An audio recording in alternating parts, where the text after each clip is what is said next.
Lecture number 58। Okay, सबर कर दो, पॉज कर दो। चलो, अच्छा जी, कल हम स्पेकुलेशन बिजनेस के बारे में पढ़े थे। स्पेकुलेशन बिजनेस एक अलग बिजनेस है, इसका रिकॉर्ड सारे बिजनेसेस से अलग रखना है। स्पेकुलेशन बिजनेस को सेपरेटली ट्रीट करना है, खर्चे पोर्शन करते हुए भी सेपरेट बिजनेस ट्रीट करना है। लेकिन एक बात ज़रूर याद रखनी है कि स्पेकुलेशन बिजनेस है इनकम फ्रॉम बिजनेस ही, तो इसलिए इसे इनकम फ्रॉम बिजनेस की कैटेगरी से बाहर नहीं निकालना। Samiullah got it?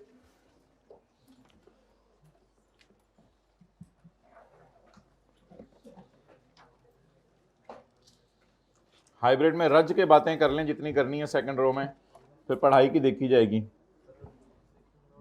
हम तो बातें करने आते हैं ना। हाँ, सेक्शन नंबर बस नोट कर लिया करो, 19 का 2 जैसे आज पढ़ेंगे हम, इस तरह नोट कर लिया करो। ओके, होमवर्क के सवाल में स्कल्पचर वाला सवाल निकाल लें जरा, यह हो गया था?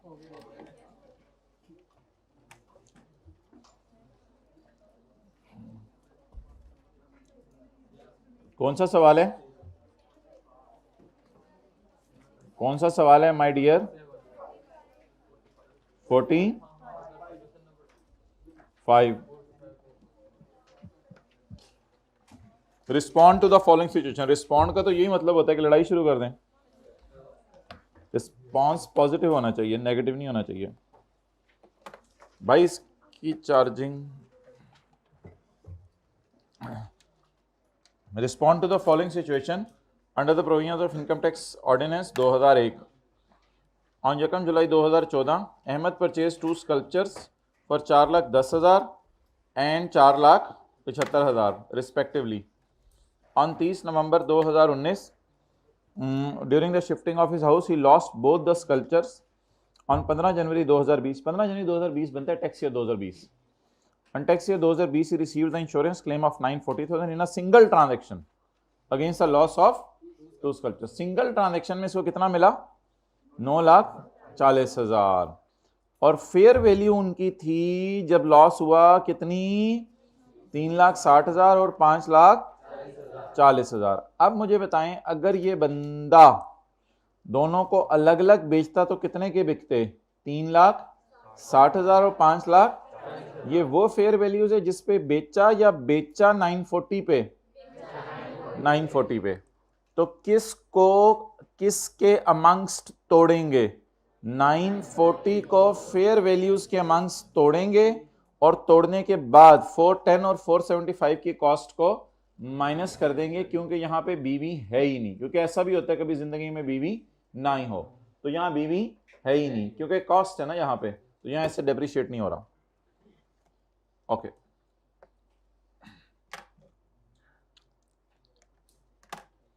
भाई उसे को वो बैकअप वाला पेन लाए जरा, कैमरा इधर कर जाओ। स्कल्पचर पहले का क्या नाम है? स्कल्पचर 1,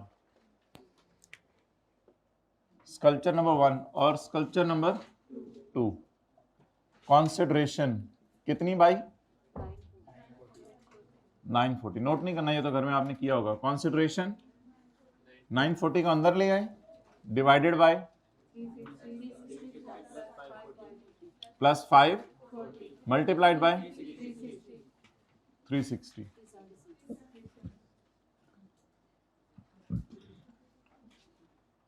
लेस कॉस्ट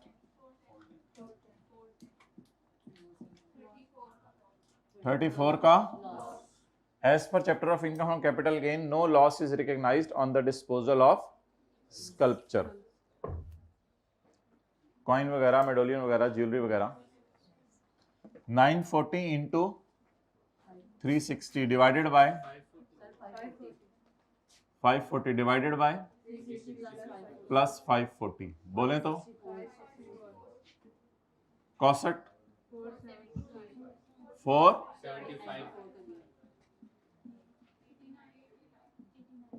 89 का gain. So gain is chargeable under the head income from.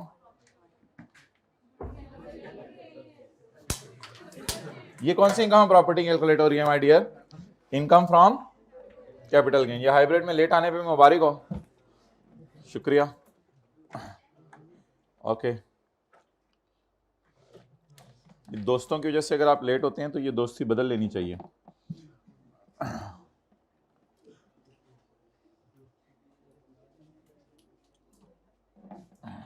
Okay, अब निकालें जी स्पेकुलेशन बिजनेस को वापस.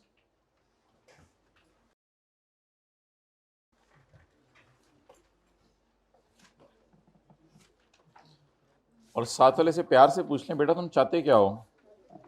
आज मुझे जरा खुल के बता दो.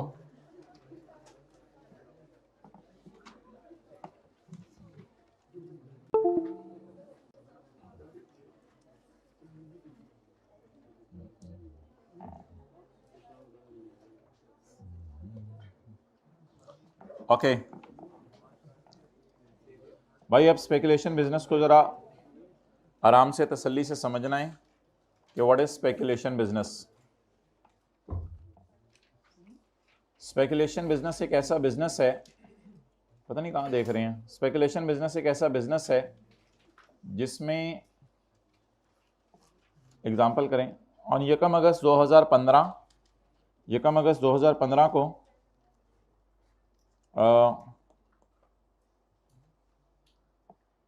LT signed a future contract with ME for purchase of 500 metric tons of maize at 15,000 per metric ton. तो LT signed a contract for purchase. LT signed a contract for purchase. So in the books of LT and in the books of ME, how the transaction will be recorded? LT signed a contract for purchase. So LT will pass this journal entry. LT ये journal entry करेगा. Purchase debit, creditor credit. माना कि ये एक future contract है. ये hybrid में please last row में क्या हो रहा है? अगली रो वालों का क्या कसूर है? अच्छा खामोश, अच्छा ठीक है. LT signed a future contract for the purchase of 500 metric tons of मकई at 15,000 per metric ton. जी जवाब?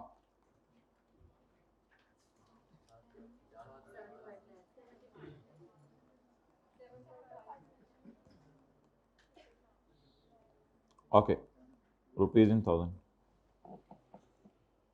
LT signed a contract with ME for purchase of maize at 15,000 per metric ton. आगे मत देखें. If LT signed a contract for purchase, then for ME it is sale. Debtor debit, sale credit.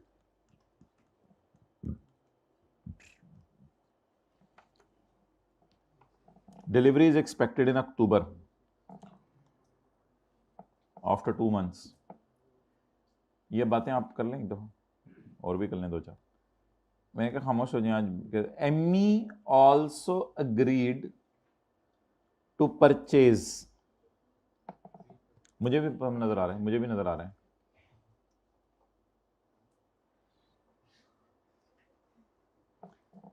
Amy also agreed to purchase. Amy ने कहा मैं भी purchase कर लेता हूं the entire lot at a price prevailing on that date. ये price दोनों को नहीं पता. ये प्राइस आज एग्री नहीं हुई. ये प्राइस होगी प्रिवेलिंग ऑन दैट डेट. इसका मतलब है दोनों को नहीं पता व्हाट विल हैपन इन अक्टूबर. दोनों को नहीं पता व्हाट विल हैपन इन अक्टूबर. बहरहाल एमी ने ये वादा कर लिया कि मैं इसको पढ़ का, तो उसने इसलिए लफ्ज़ लिखा ना, पहले भी एक परचेज हो चुकी हुई है. तो वादा कर लिया एमी ने कि मैंने इसको परचेज करना ही करना है. अब तू जो मर्जी कर ले, मैंने परचेज करना है इसको. पहले एमी सेलर है, अब वो क्या बनेगा? बायर. लेकिन अक्टूबर की प्राइसेस किसी को नहीं पता.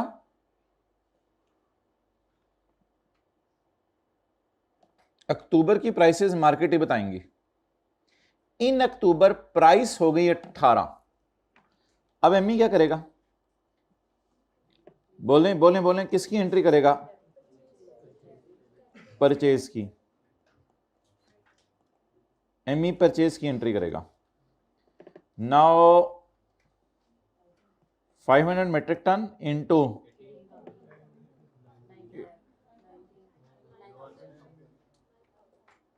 9 मिलियन।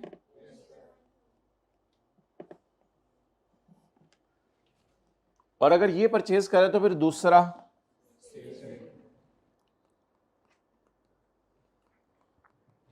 कितने से?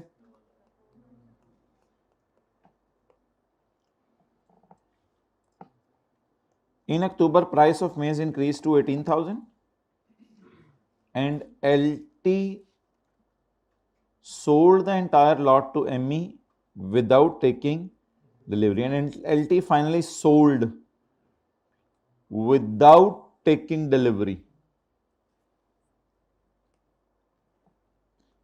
LT sold without taking delivery. LT ने बेच दिया खरीदे बगैर।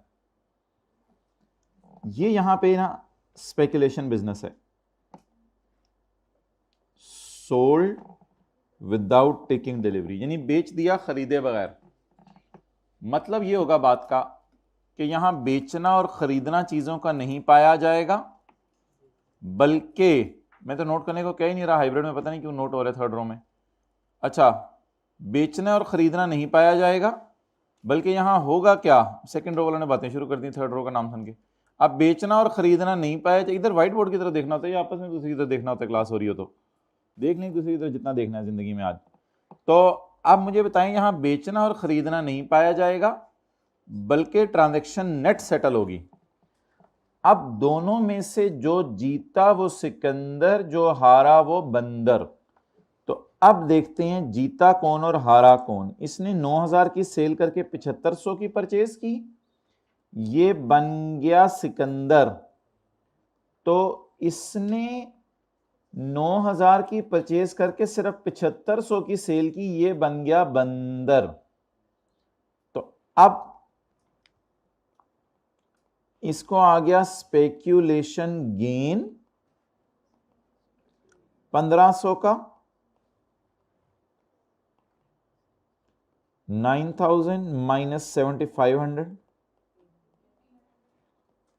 और इसको आ गया स्पेक्यूलेशन लॉस। 7500 की सेल है माइनस 9000 की परचेज है, तो जवाब आ गया 1500 का लॉस। स्पेक्यूलेशन लॉस और स्पेक्यूलेशन गेन।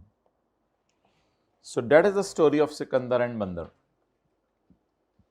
इसमें एक्चुअल डिलीवरी नहीं होती चीजों की, क्योंकि स्पेकुलेशन बिजनेस की अभी हम डेफिनेशन पढ़ेंगे। Not settled by actual delivery. Speculation business ऐसा होता है जिसमें चीज़ों की डिलीवरी नहीं होती। तो फिर ये ऐसा करते क्यों हैं? बस ये 2 नंबर तरीके से पैसे कमाना चाहते हैं। आज की प्राइसेस का पता होता है इनको, लेकिन एक बात याद रखें, अगर फ्यूचर में प्राइस 15 से गिर के 14 हो जाती तो सिकंदर ने बंदर बन जाना था और बंदर ने, लेकिन फ्यूचर की प्राइसेस का पता कोई नहीं ना, दोनों स्पेकुलेशन कर रहे होते हैं। पता नहीं मेरा ख्याल है इतनी होगी, दूसरा कहता है मेरा ख्याल है इतनी होगी। तो बस एक ये शायद इस ट्रांजैक्शन में एमई समझ रहा था कि 14000 हो जाएगी। मैं मिसाल दे रहा हूं, एमई समझ रहा था कि 14000 हो जाएगी, फिर उसको मजे हो जाने थे। और एलटी शायद समझ रहा था कि 17, 18, 19000 तक पहुंच ही जाएगी, इसलिए उसका फायदा हो गया, आंखें खोल के क्लास ले ली। तो ये बड़ा ऑब्जेक्टिव होता है आजकल के ज़माने में बच्चों का, आंखें खोल के क्लास लेना। चलें अब नोट कर लें आप लोग जी। पैसे एंड पे होते हैं, दोनों ट्रांजैक्शंस की डील के एंड पे पैसे सेटल होते हैं।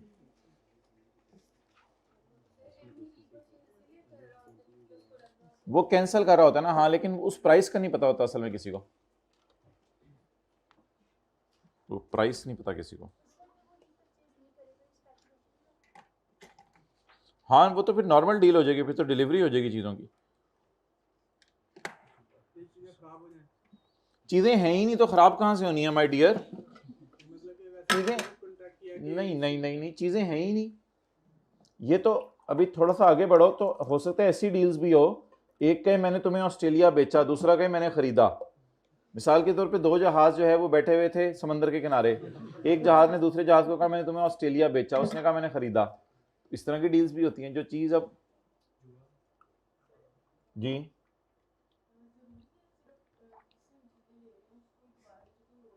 नहीं नहीं नहीं, नहीं ये इस ट्रांजैक्शन में वही होगा।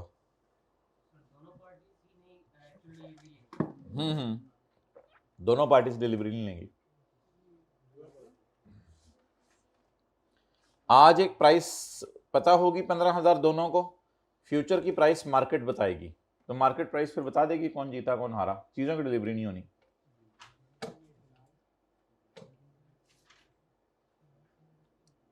आज की प्राइस तय हो जाएगी एग्रीमेंट में 15,000, ये दोनों को पता होगी, फ्यूचर मार्केट बताएगी।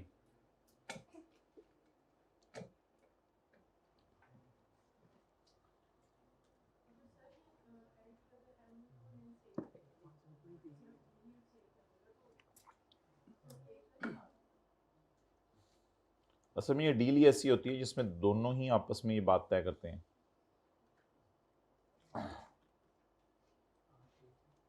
ओके अच्छा, आगे चलें।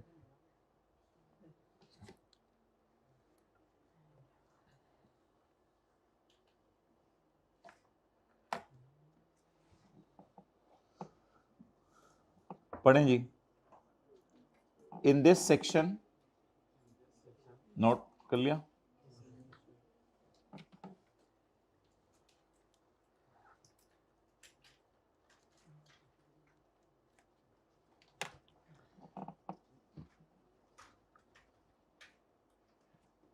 शफकत का हाथ फेरें साथ वाले के सर पे। इन दिस सेक्शन, इस सेक्शन में थोड़ी थोड़ी देर बाद उसे हौसला देते रहा करें, बूस्ट अप करते रहा करें। वो मोबाइल इस्तेमाल कर रहा हो तो उसको हल्का सा तंग कर दिया कि भाई छोड़ दे यार, तेरी मेहरबानी यार। In this section speculation business means a business. Definition का शुरू देखें उसने क्या किया, speculation business means a business, ये एक बिजनेस से कहता है। In which a contract for the purchase, बोलें जरा आप भी कोशिश करें, purchase and sale of commodity, shares में भी हो सकता है ये, is not settled by actual delivery of commodity. Definition तो बड़ी आसान सी थी, बच्चों वाली, 7th क्लास में भी याद करा दी जाती तो अभी तक याद रहती।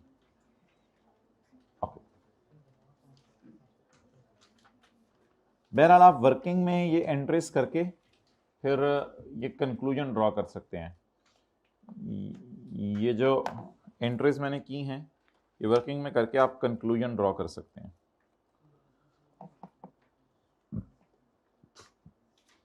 हाउएवर, अच्छा शेयर्स में भी इसी तरह होगा। LT signed a contract with ME for purchase of 500 shares of PTCL at ₹15 per share. In October 2015, the price of share increased to ₹18 per share and LT sold the entire lot of shares to ME without taking delivery.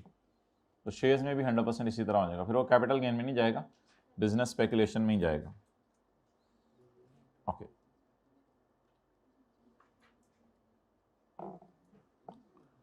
Continuing from example 1,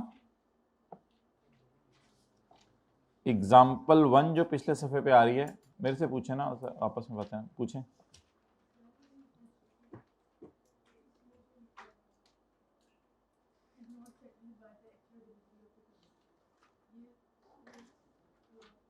ये मतलब ये कि चीज़ें deliver नहीं हुई ना, बस ये बता रहे हैं। यहाँ तो ये मैंने सेल परचेज की फर्जी एंट्रीज की हैं, ये तो समझने के लिए की हैं मैंने, इसलिए कहा था इनको वर्किंग में करें, असल में सेल परचेज हो नहीं रही। तो अगर आपने ये एंट्रीज नहीं करनी तो फिर इस तरह कैलकुलेशन कर लीजिएगा जैसे मैंने अगले सफ़े पे की है, वो शायद पेपर में ज़रा मुश्किल हो जाए आपके लिए संभालनी। कि सेल की फिगर निकाल लीजिएगा, फिर परचेज की, जो एक के लिए गेन होगा वो दूसरे के लिए लॉस होगा। ओके जी, चीज़ तो कहीं है ही नहीं ना, चीज़ तो ना उन्होंने बाज़ार से ख़रीदी ना बेची, चीज़ तो कोई है ही नहीं। यही तो बात है, चीज़ तो है ही नहीं। चीज़ तो शायद मकई इन्होंने कभी ज़िंदगी में देखी भी नहीं, ये तो बस इंटरनेट पे बैठ के इसकी प्राइसेस देख रहे हैं। जी और सवाल पूछें।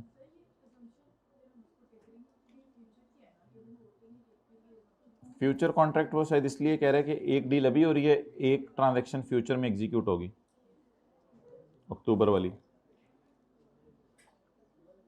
जी और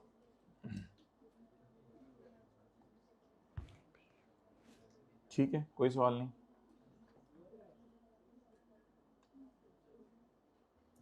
आप क्या चीज़,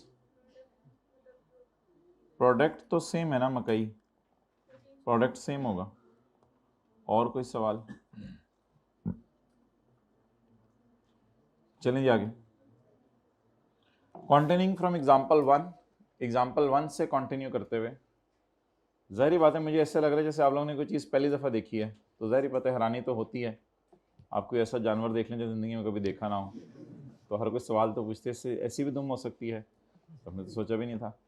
तो ऐसा तो होता है फिर इस तरह के कामों में, क्यों तुम रोते हो सर्दियों की शामों में। कॉन्टिन्यूइंग फ्रॉम एग्जाम्पल वन, अब assume LT has a shop, assume करें एलटी की एक दुकान है, LT has a shop where it is selling मकई, जहां वो मकई बेचता है। तो LT is expecting a price change in future, LT समझ रहे कि फ्यूचर में मकई की प्राइस में चेंज आनी है। LT entered into a forward contract for purchase of raw material to be used in its business to guard against loss through future price fluctuations. LT को किसी ने बताया कि कोई बाजार है अजीब सा, जहां पे अजीब से लोग बैठे होते हैं, मूंछों वाले, पता अजीब अजीब हरकतों वाले। तो वो लोगों के पास जाओ और उन लोगों के पास जाकर तुम जो है वो ये वाली डील करो, हो सकता है तुम्हें 1500 बच जाए और किसी का 1500 फारग हो जाए। तो ऐसे बाजार के अंदर तुम जा सकते हो। तो एलटी ने कहा हाँ फिर ठीक है, ऐसे बाजार में जाके अगर मैंने 1500 कमा लिया तो मैं इस 1500 को अपने घर, क्या हो रहा है हाइब्रिड में आखिरी में, मैं 1500 को अपने घर बनाने में, घर की चीज़ें बनाने में, खाने खाने में, सैरें करने में इस्तेमाल नहीं करूँगा। मैं इस 1500 को उस दुकान की दराज में डाल दूंगा जिस दुकान पे मैं फिजिकली मकई बेच रहा हूं। अगर एलटी ऐसा कुछ करे और इसका स्पेकुलेशन मार्केट में जाके ये वाली ट्रांजैक्शन यही करेगा, लेकिन ये वाली ट्रांजैक्शन करते हुए उसकी नीयत ये हो कि इस पैसे को अपनी दुकान की दराज में डालकर, हो सकता है इसको नुकसान भी आ जाए, तो दुकान की दराज में डालने के लिए दुकान की दराज से निकालने पड़ेंगे पैसे, दुकान की दराज में डालकर जो मैंने मकई वैसे खरीदनी थी बाजार से, वो मुझे मकई थोड़ी सी अब ऑब्वियसली सस्ती पड़ जाएगी क्योंकि कुछ पैसा मुफ्त में मुझे मिल जाएगा। तो अगर ये 1500 कमाने के पीछे नीयत बदल जाए, एमई की तो नीयत नहीं बदली, उसकी कोई दुकान नहीं है मकई की, लेकिन अगर एलटी की नीयत बदल जाए तो एलटी चाहे स्पेकुलेशन मार्केट से ये डील करके आ जाए, still he will be not earning speculation business, वो नॉन स्पेकुलेशन बिजनेस कर रहा होगा। So the thing is very simple. पढ़ें आप। Continuing from example one, above assume that LT has a shop, LT की एक शॉप है, where he is selling maize, LT is expecting a price change in future, वो future में उसे डर है कि प्राइस चेंज हो जाएगी, तो कुछ मैं ऐसा करूँगा कहीं आसमान से पैसे आ जाए मेरे पास ताकि प्राइस चेंज हो भी तो जब मैं बाजार से लेने जाऊँ तो मुझे मसला ना हो। LT entered into a forward contract, तो ये फॉरवर्ड कॉन्ट्रैक्ट स्पेकुलेशन मार्केट में होते हैं। LT entered into a forward contract for purchase of raw material to be used in its business। अब ये रॉ मटेरियल वहां से मिलता मुलता कोई नहीं है, बस ये कहानी है, to be used in business to guard against loss through future price fluctuations। बस जाने का मकसद ये था कि फ्यूचर में अगर कोई प्राइस फ्लक्चुएशन होनी है तो उससे बच जाऊं। On the date of maturity, जिस दिन डील मेच्योर होनी थी, LT did not took the delivery of raw material, और वैसा ही हुआ जैसा उसने कहा था। पहले वो कह रहा था मैंने परचेज करना है, इसमें बाद में परचेज नहीं किया। Did not took the delivery of raw material but the contract was settled by only receiving 8 lakh. तो पिछले में भी ये लिख लें, पिछले में कंक्लूड तो ये हुआ था ना कि नाउ डील सेटल कैसे हुई होगी। Now Amy will pay rupees 1500 to LT। Now Amy will pay rupees 1500 to LT। असल में ये डील पैसे दे के सेटल होती है और दोनों ने कभी मकई शायद जिंदगी में फिजिकली देखी भी नहीं होती। इसका मतलब है क्या उन्होंने, हाँ ये सारा पैसों के लिए किया, और तो कोई थीम इसमें नहीं समझ आ रही। प्लीज सवाल पूछें, ऐसे क्यों घबरा के क्यों देख रहे हैं चीज को, वो होते हैं वैसा। जी पूछें। वो शॉप पे पैसा लाएगा 1500 1800, ये जो भी इसने कमाया है वो 1800 लाके दराज 8 लाख लाके दुकान में डाल देगा। उसके बाद वो चीज़ें नॉर्मली बेचे, वो तो उसका नॉर्मल बिजनेस है। लेकिन ये जो उस बाजार में जाके 8 लाख लाया, इस पे भी हमें एतराज नहीं है, इसको भी हमने स्पेकुलेशन से बाहर निकाल दिया है। हालांकि ये स्पेकुलेशन मार्केट में ही गया था, हालांकि ये स्पेकुलेशन, फर्ज करें स्पेकुलेशन मार्केट जो है वो साहिल समंदर के किनारे होती है, तो वो साहिल समंदर के किनारे ही गया था 8 लाख कमाने, वहां से कमा के लाया है। और जी अच्छा, तो सब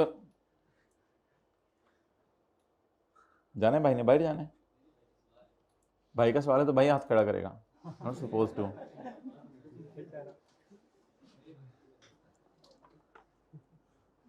अजीब जमाना आ गया है, भाई का सवाल है, भाई ने चीज लेनी है, भाई का पेपर है, भाई ने खाना खाना है, हर जगह लेके जाओगे इसको, हद होगी, भाई ने शादी करनी है। तो अब ये जो 8 लाख है ये साहिल समंदर पर हो रहा है, ठीक है। जब ये साहिल समंदर के ऊपर हो रहा है 8 लाख रुपए वाली ट्रांजैक्शन, तो ये वहां से लेके आया। बदनाम तो ये हो गया है, लोग कहते हैं ये भी इसी बाजार के अंदर आता है। बदनाम तो ये हो गया LT वहां जाके, लेकिन वहां से 8 लाख कमा के जो लाया है, इसको इसने अपनी अय्याशियों में नहीं उड़ाया, बल्कि इसको ऐसी दुकान में डाला है जहां पे वो मकई बेच रहे हैं। ये मैं कह रहा हूं। और सवाल पूछें। रियलाइज अनरियलाइज तो मेरे ख्याल से टैक्स की क्लास में कोई लफ्ज नहीं है। पूछते रहे। हाँ जी, ये भी ठहर जाना, एक एक करके जी पूछें। हाँ, रॉ मटेरियल की उस मार्केट से उसने डिलीवरी नहीं ली, उस मार्केट से सिर्फ 8 लाख रुपए लेके आ गया। जी पूछें, सवाल पूछें ना, सवाल पूछें। 1 मिनट। हाँ, अब ये 8 लाख रुपया वहां से लेके आया है। अच्छा मेरी बात भी तो सुन लें। 8 लाख रुपया वहां से लेके आया है उस मार्केट से, जिस मार्केट में पहले गया था। पिछली दफा मार्केट में गया था तो 15 लाख मिला था, अब इसको चस्का चढ़ गया मार्केट में जाने का, वहां गया 8 लाख मिला इसको। लेकिन लॉ मेकर कह रहे हैं कि following will not be considered as speculative business. अगर आपने ये कॉन्ट्रैक्ट किया है, किस लिए किया है? To guard against loss. अगर आप लॉस से बचना चाहते हैं जो आपको अपनी दुकान पे आता, वो दुकान पे क्यों लॉस आना था? इसलिए आना था कि दुकान पे चीजें महंगी आपको खरीदनी पड़नी थी, और फ्यूचर में लोगों ने आके जब वो लेनी थी तो हो सकता है उनको आपको सस्ती बेचनी पड़ती, तो वहां पे आपको लॉस आ जाता। तो अगर आप इस लॉस से बचने के लिए उस मार्केट में चले जाते हो तो इसको स्पेकुलेशन होने के बावजूद हम स्पेकुलेशन के डेफिनेशन से बाहर निकाल देते हैं। जी माय डियर। और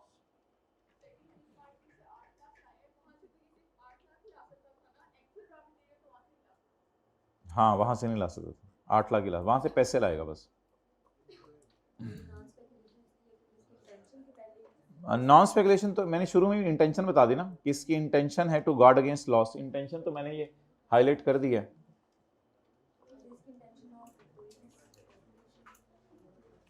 अगर ये ना होता तो फिर ये होता।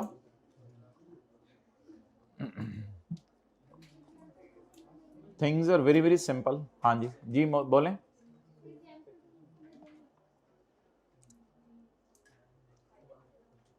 एलटी और एमई पिछली एग्जाम्पल में सिर्फ इतना सा इनका ताल्लुक था कि इन्होंने ना इनकी मकई की दुकान थी, ये दोनों फारिग हो चुके थे, घर वालों ने इनको घर से निकाल दिया हुआ था, ये साहिल समंदर पे रहते थे, तो रात को कोई जगह मिलती थी वहाँ सो जाते थे।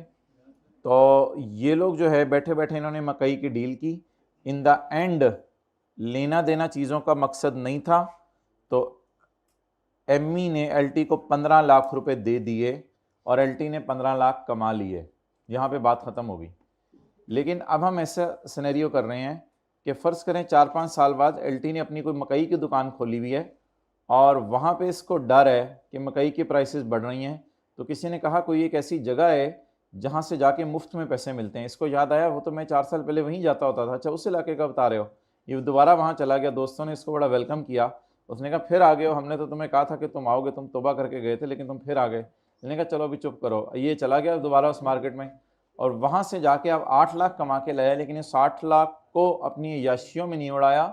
उस 8 लाख को जो है उसने अपनी दुकान पे इस्तेमाल किया ताकि इसको कोई लॉस ना आ जाए मकई के बिजनेस में। Okay, if you will ask me again I will repeat the same. तो कॉन्सेप्ट ही है ना, उसको और मैं क्या कर सकता हूँ। अगर वो किसी और बिजनेस में इन्वेस्ट कर दे तो मकई का डील करेगा उधर जाके और इधर आके भी मकई की ही दुकान होगी। और कोई सवाल? फिर नहीं।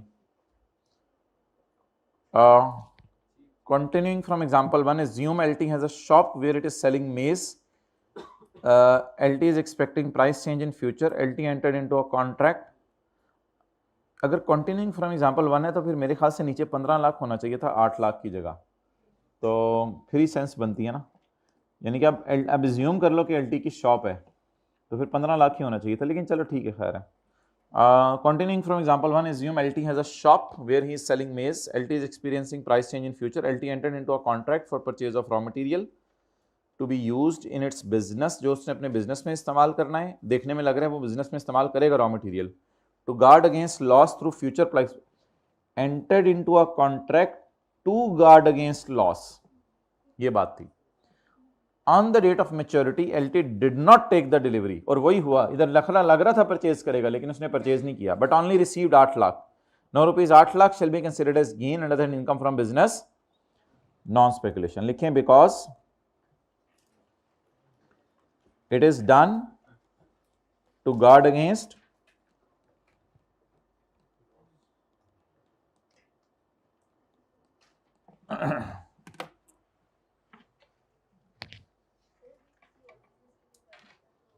नहीं, फिर नहीं।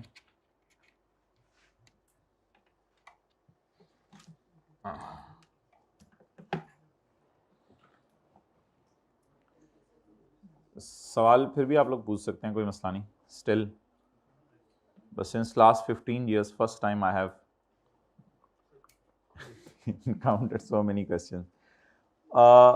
एक दफ़ा और भी आप लोगों ने किया था, याद होगा, पता नहीं प्रॉपर्टी के चैप्टर में कोई प्रोविजन थी। ओके, हाउएवर कोई नहीं, सवाल फिर भी आप पूछ सकते हैं, मैं भी दिल की बात कर सकता हूँ थोड़ा सा, मुझे भी जरा। However following will not be considered as speculative business. Following speculative business नहीं होंगे। A contract for the stock is made by a businessman during mercantile business, ये बात थी my dear.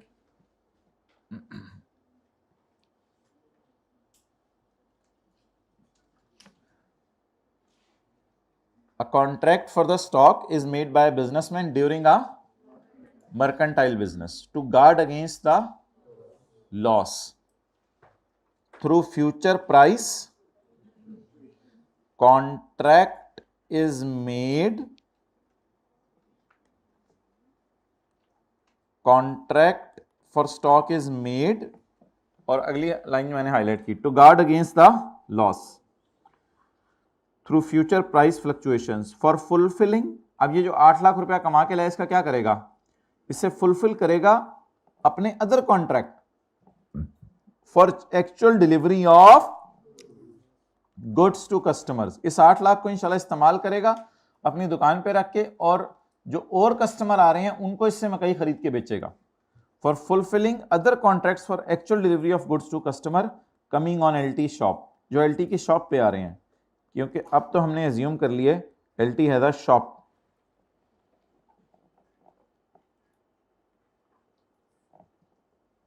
Okay, next, well, sometimes it may happen that a contract for shares is made by a dealer or investor.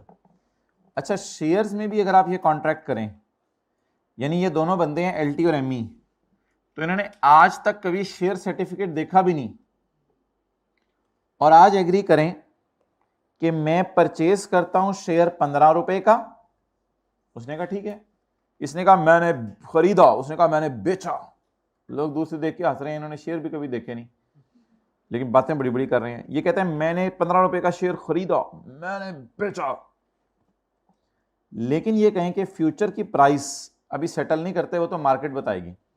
Future में share हो गया 18 रुपए का, अब इसकी खरीद बेचारे की महंगी हो गई। अब अगर आप शेयर्स में डील ही ना करें और शेयर्स को जिंदगी में कभी देखा ही ना हो, या इस ट्रांजैक्शन में शेयर का लेना देना मकसद ही ना हो, तो it is still speculation. But आंखें खोल के अगर क्लास लें तो अगला मसला ये आता है कि इफ यहां आपके पास शेयर पड़े हुए थे, एलटी के पास दराज में, अलमारी में, लॉकर में, बेगम के पर्स में शेयर पड़े हुए थे, एलटी के पास अगर शेयर पड़े हुए थे और पड़े पड़े शेयर्स सस्ते होने का खतरा हो, लेकिन आपका भी प्रोग्राम ना हो बेचने का, आपको बस डर है मैं फ्यूचर में बेचने जाऊंगा जिस दिन तब सस्ते होंगे, तो आप इस मार्केट से जाके अगर मुफ्त में पैसे ला सकते हैं, मुफ्त में नुकसान भी हो सकता है, ये मैं नहीं कह रहा पैसे ही में आएंगे, तो इस मार्केट में जाके मुफ्त में पैसे ला सकते हैं। अब अगर आप उस लिए मार्केट में गए तो फिर लॉ मेकर कहते हैं again this gain is not a speculation gain, because यहां पर आपका मकसद वही है जो पिछली मिसाल में था, टू गार्ड अगेंस्ट लॉस। और इधर याद रखिएगा आपकी दुकान नहीं है, यू आर होल्डिंग शेयर्स, यहां आपके हाथ में शेयर पड़े हुए हैं, यू आर होल्डिंग शेयर्स, आपके हाथ में शेयर्स पड़े हुए हैं।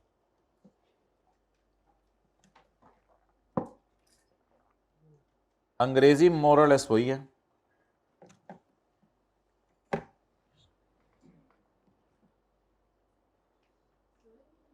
हाँ जी, क्या चीज मार्केट में?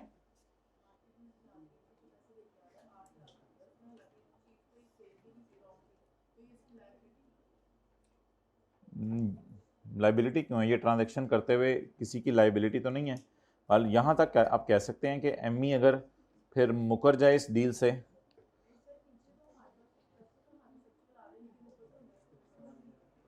ऊपर भी पैसे एक्चुअल आ रहे हैं, नीचे भी पैसे एक्चुअल आ रहे हैं, कोई लाइबिलिटी नहीं है। एमई के पास पैसे जो है, एमई इट वाज यू क्या तो नोटिफिकेशन के लिए ये टोन लगाते हैं? खड़े हो जाओ, शर्म नहीं आती तुम्हें, निकल जाओ इस क्लास से। अच्छा, तो एमई जो है वो क्या करेगा? एमई पैसे देगा, एलटी पैसे ले लेगा। There is no receivable payable. जी बोले आप। विल पे लिख दिया ना मैंने, विल पे। जी क्या? ये तो क्या ना हो गया? वेजरी एग्रीमेंट, वेजरी।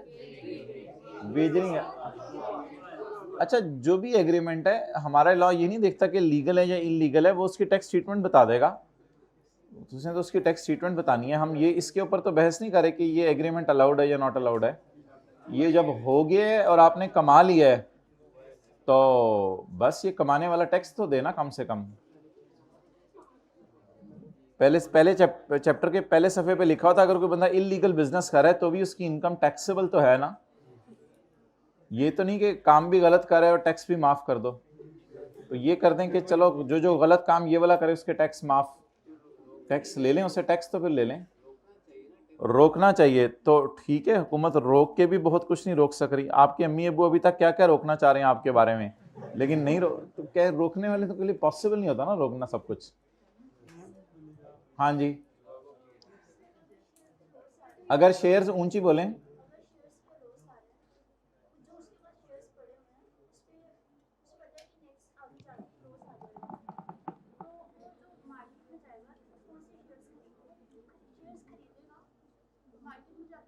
खरीदने और बेचने की डील करेगा।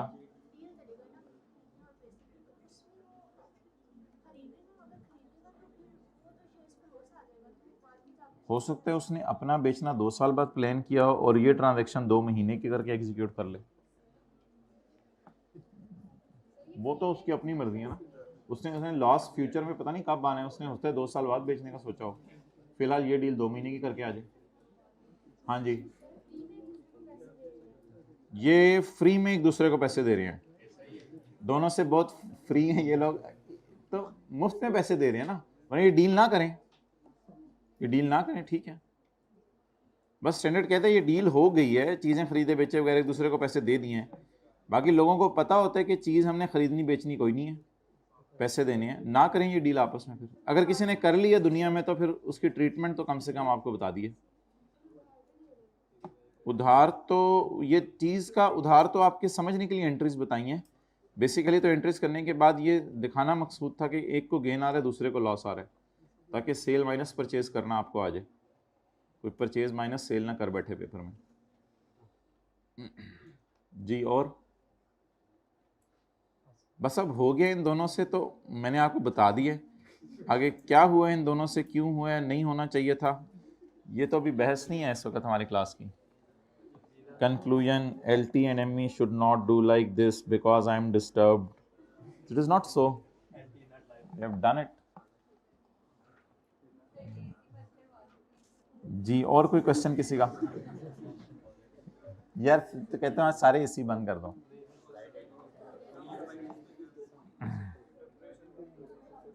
अच्छा जी, पॉइंट बी पढ़ें। Point B,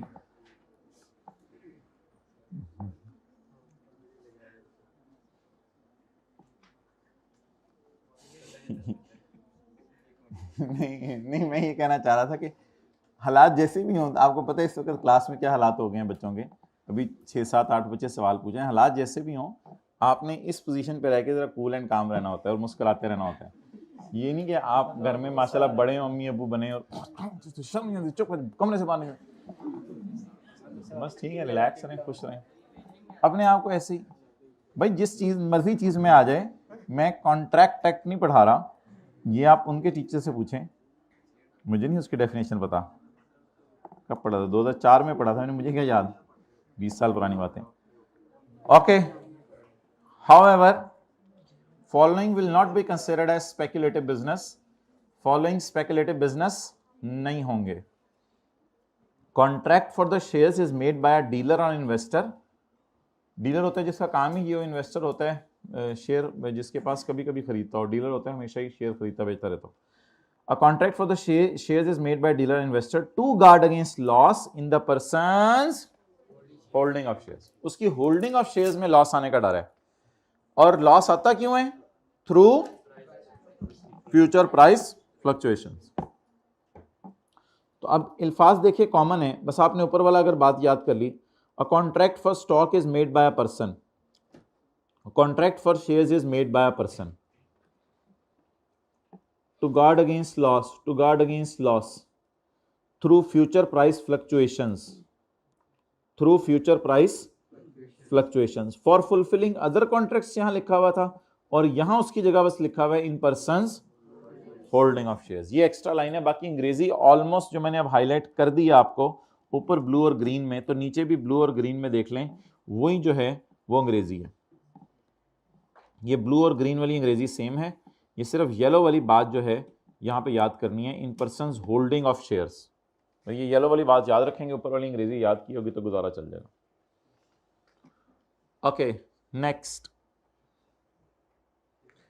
point number C. Online वालों आप भी इंशाल्लाह जूम मीटिंग में इस दफ़ा 20-25 मिनट लेना मेरे सेक्शन 19 पे, उनका भी हक है ना। Point C, a contract is made by a member, लेकिन मैं ये नहीं कह रहा आप लोग सवाल ना पूछें, लेकिन मैं अपने दिल की बात भी कर रहा हूँ। Point number C, a contract is made by a member, क्योंकि मैंने तो सोचा था सेक्शन 113 भी पढ़ा देंगे, मर्जी आपकी। अ contract is made by a member of a forward market और स्टॉक एक्सचेंज। अब पॉइंट सी में सवाल हुआ भी तो मैंने नहीं पूछना, इतना ज्यादा करते हैं कि बंदा कहते हैं कि पूछे। A contract is made member of forward market और a stock exchange during the transaction of jobbing arbitrage. Jobbing arbitrage कहते हैं, चलो ठीक है, और कुछ सही कराने तो करवा लो, ग्रामर की क्लास हो रही है तूने भी कसर नहीं छोड़ी थी आज। अच्छा, तो जॉबिंग आर्बिट्रेज फरमा रहे हैं भाई होता है वो, ये होता है कि दो स्टॉक एक्सचेंज है, जरा हम एफएससी वाले हैं ना, ये ओए लेवल वाला होगा, क्या करें। दो स्टॉक एक्सचेंज है, एक स्टॉक एक्सचेंज के अंदर शेयर 7.3 का है और दूसरी स्टॉक एक्सचेंज के अंदर शेयर 7.32 का है। तो ये पहले होता था जिस वक्त ऑनलाइन सिस्टम इतने स्ट्रांग नहीं थे, अब तो ऐसा नहीं होता। पाकिस्तान स्टॉक एक्सचेंज पूरी पाकिस्तान के अंदर एक ही प्राइस चल रही होती है। पहले वो लाहौर स्टॉक एक्सचेंज के अंदर वो रेट होता था, कराची स्टॉक एक्सचेंज के अंदर वो रेट होता था। तो कुछ लोग यहां से 1 लाख शेयर खरीदते थे 7.3 के और फौरन दूसरी स्टॉक एक्सचेंज में 7.32 के बेच देते थे। तो ये 1-2 मिनट के लिए गैप आता था, उस 1-2 मिनट के गैप को ये लोग यूटिलाइज करते थे।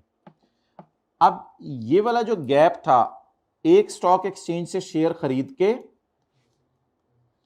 एक स्टॉक एक्सचेंज से शेयर खरीद के दूसरी स्टॉक एक्सचेंज में शेयर्स का बेचना, इस 1-2 मिनट के अंदर भी इनको डर होता था कि पता नहीं 2 मिनट बाद 7.32 बदल ना जाए। तो ये 1-2 मिनट के लिए जो होल्ड करते थे, उस होल्डिंग में भी इनको डर होता था उस होल्डिंग के डर को कवर करने के लिए भी 15-20 सेकंड में ये स्पेकुलेशन मार्केट में चले जाते थे। तो वहां भाई जाना कहते हैं मेरी नजर में नहीं है स्पेकुलेशन बिजनेस, बिकॉज इनके पास फिजिकली शेयर पड़े हुए हैं जो इन्होंने 7.3 के एतबार से खरीद के रखे हुए हैं अपने पास। तो ऐसी सूरत में 2-4-5-10 मिनट के अंदर प्राइसेस बदल जाती हैं। तो इनको यह था कि मैंने 5-10 मिनट के बाद शेयर बेचने हैं, लेकिन उसका पता नहीं क्या बनेगा। उसका क्या बनेगा को रोकने के लिए ये लोग स्पेकुलेशन मार्केट में जाके कुछ गेन कमाने की कोशिश करते थे। मिल गया तो गेन, ना मिला तो लॉस, लेकिन इन एनी केस वो स्पेकुलेशन गेन लॉस नहीं है, क्योंकि इनके पास फिजिकल फॉर्म में क्या पड़े हुए हैं, शेयर्स। तो पॉइंट बी और सी में कोई फर्क नहीं है, सिवाय कि बी में समझ लें शेयर कई सालों बाद बेचने हैं और सी में समझ लें शेयर्स कई दिनों बाद या कई सेकंडों बाद या कई मिनटों बाद बेचने हैं। अ contract is made by member of forward market और स्टॉक एक्सचेंज। अल्लाह का शुक्र है अंग्रेजी वही चल रही है, अंग्रेजी हमें ज्यादा याद नहीं करनी पड़ेगी। During any transaction of jobbing arbitrage. अब ये नई लाइन है, इधर उधर ये लाइन थी for fulfilling person other contracts. तो ये येलो वाली बस नई लाइन है, बाकी अंग्रेजी वही है। To guard against loss which may arise in the ordinary course of, what is his ordinary course of business? His ordinary course of business is to sell the shares जब कभी दो स्टॉक एक्सचेंज में prices का difference आए। तो जॉबिंग arbitrage लिख लें क्या होता है, दो स्टॉक एक्सचेंज के प्राइस डिफरेंस से फायदा उठाना।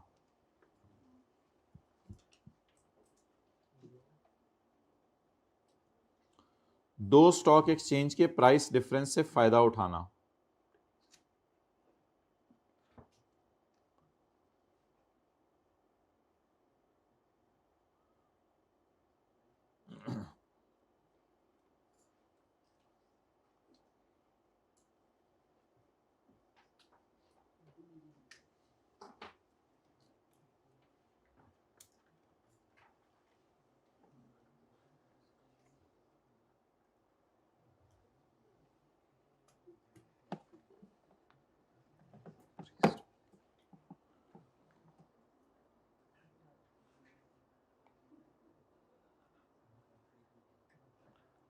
ओके,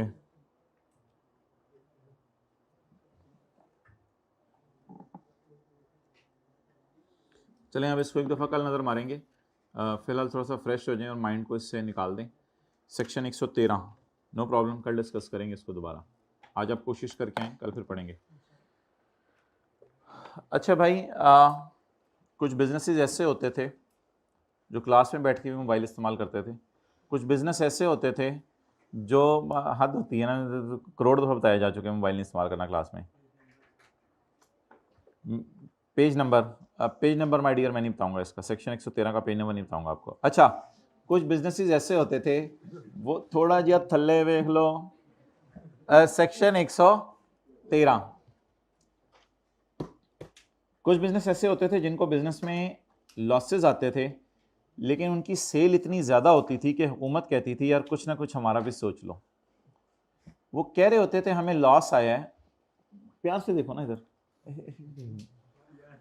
तो वो कह रहे होते थे हमें लॉस आया है, लेकिन हुकूमत कहती थी यार तुम्हारी तो सेल ही 100 मिलियन से ज़्यादा है, तो इसलिए यार कुछ कुछ हमारा भी सोचो यार। ये कहते थे हमें लॉस आया है, नहीं यार हमारा भी सोचो। तो ये जिस बंदे की सेल 100 मिलियन या उससे ज़्यादा है, बचपन में नहीं पढ़ते थे इकाई दहाई सैकड़ा हज़ार 10,000 लाख 10 लाख करोड़ 10 करोड़, तो जिसकी सेल 10 करोड़ या उससे ज़्यादा है, तो लॉ मेकर कहता है ये तो अमीर कबीर इंसान है, तो अगर इसको लॉस भी आ गया बिजनेस में तो कोई मसला नहीं, हमें थोड़ा बहुत टैक्स दे जे। हमने कहा कैसे दें, वो टेबल कहता है टैक्स, तो टैक्स कैसे निकालें, कहते हैं कोई मसला नहीं, सेल का 1.25% दे दे। मैं तरीका बताता हूं तुम्हें। तो एक बंदे का अगर बिजनेस में लॉस भी आया है, सेल में से खर्चे माइनस करता रहा, मिसाल के तौर पे इसकी सेल है 200 मिलियन, तो 100 मिलियन से ज्यादा हो गई 200 मिलियन, और इसको लॉस आ रहा है 33 मिलियन का। तो जब आप टेबल 1 में जाएंगे तो टेबल 1 कहेगा इस पे टैक्स कितना बनता है, 0। इस पे टैक्स कितना बनता है, 0। तो नॉर्मल तरीके से टैक्स कितना बनेगा, 0।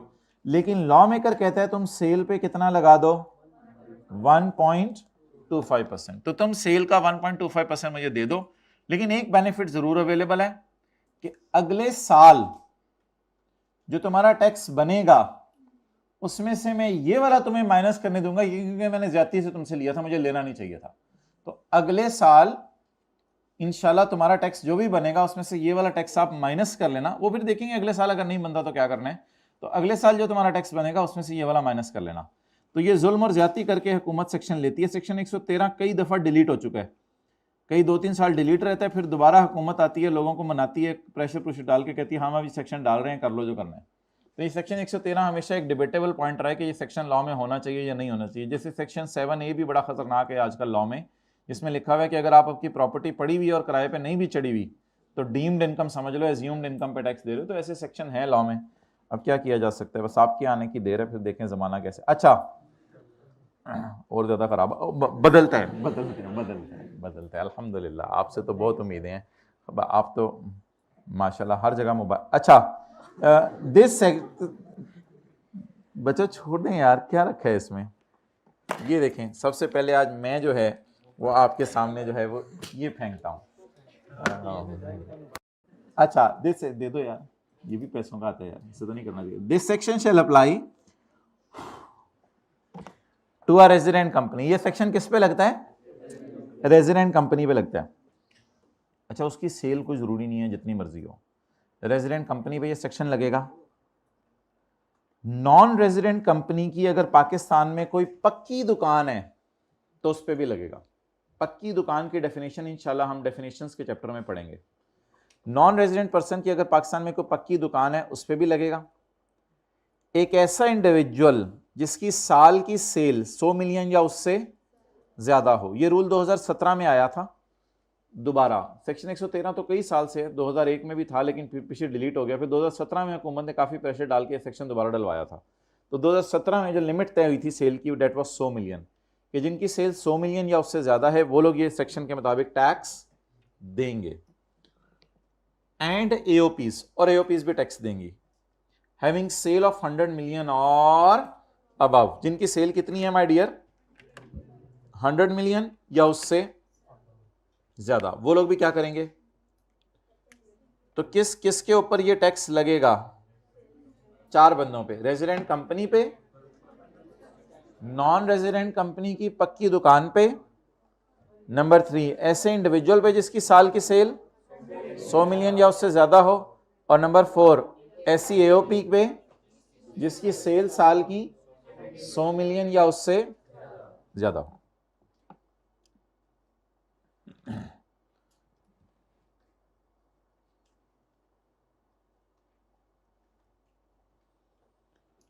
अच्छा, अब कुछ एग्जांपल्स हैं वो करें। कैलकुलेटर निकालें साथ वाले के बैग से।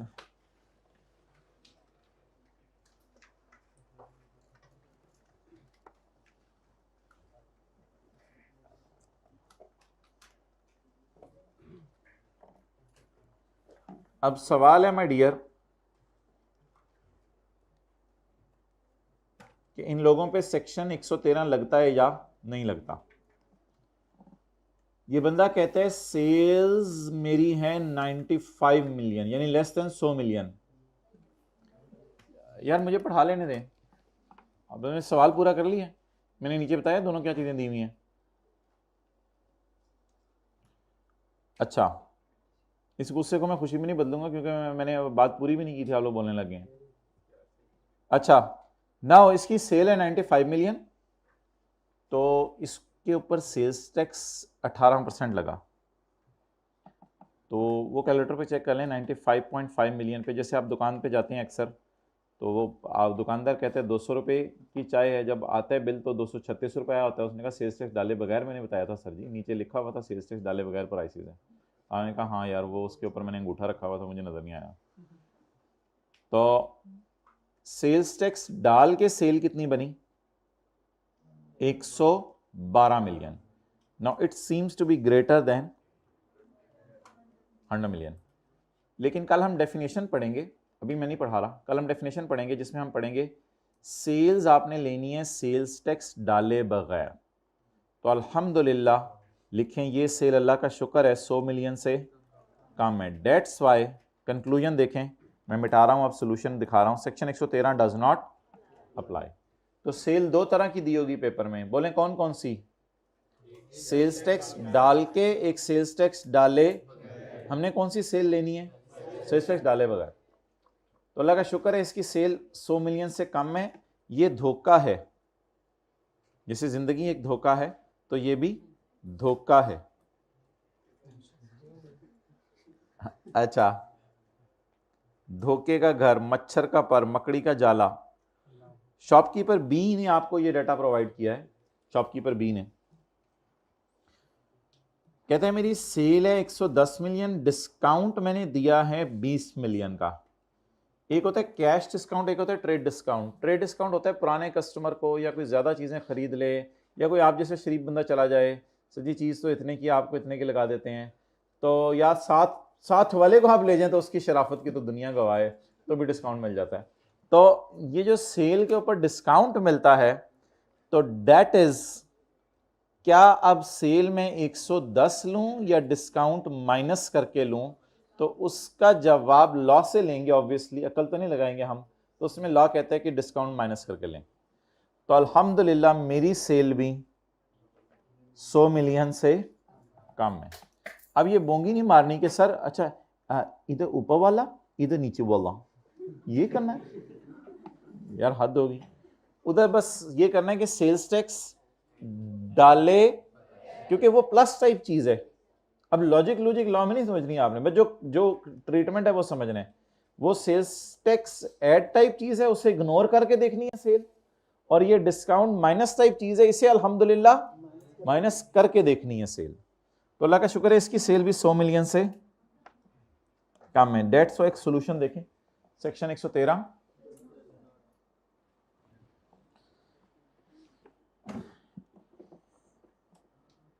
एक दुकानदार है जिसके 2 कान हैं, उसने क्या, मैंने सेल की है 90 मिलियन की और मैंने डिविडेंड इनकम कमाई है 30 मिलियन की। तो माय डियर ये तो डिविडेंड नहीं है, ये तो नॉर्मल रेजीम में जाएगा और ये फाइनल रेजीम में जाएगा। इसलिए अल्हम्दुलिल्लाह आपकी sale is less than 100 million. Dividend डाल के देखनी है, डाले बगैर देखनी है? डिविडेंड पे तो वैसे ही टेबल 1 नहीं लगता, डिविडेंड पे तो 15% लगता है, बल्कि ये 15% याद नहीं करना, सॉरी, ये तो पेपर में दिया होगा। डिविडेंड पे कोई रेट लगता है जो चैप्टर 4 में दिया हुआ है, इस तरह मैं कह देता हूं, चलें, दैट्स मोर मुनासिब एंड अप्रोप्रिएट। तो section 113 does not apply, apply बोलते हैं, अप्लाई बोलते हैं, आप लोग जो भी बोलते हैं। एग्जाम्पल 4, कॉलेज वाले रेवेन्यू कमा रहे हैं फीस का, ये कर रहा था सेल ऑफ गुड्स, देख ही नहीं रहे तो लिख ही नहीं रहे तो लिख ही नहीं रहे तो देख ही नहीं रहे तो, ये रेवेन्यू कमा रहा था सेल ऑफ गुड्स का, और ये रेवेन्यू कमा रहे हैं सर्विसेज का।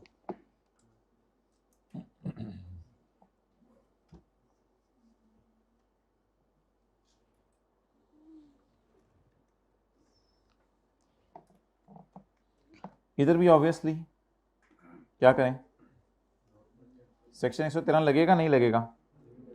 नहीं लगेगा। क्यों नहीं लगेगा? इसकी sale is less than, sale में क्या नहीं लेना? डिविडेंड नहीं लेना। ठीक है, अब ये 2 एग्जांपल्स हैं, कल करेंगे इंशाल्लाह। अब आप हजरात चैप्टर 18 निकाल लें।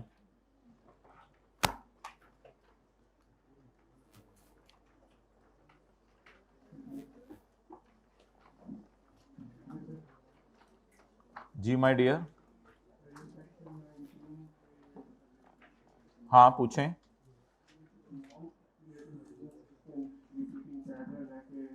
ऑर्डिनरी कोर्स ऑफ बिजनेस है और इंटेंशन हमेशा लॉस से गॉड करने की है, प्रॉफिट की कैसे नहीं है, जबकि स्पेकुलेटिव है वो शॉर्ट टर्म है और उसकी इंटेंशन जो है वो हमेशा अनसर्टेन है प्रॉफिट की लॉस की।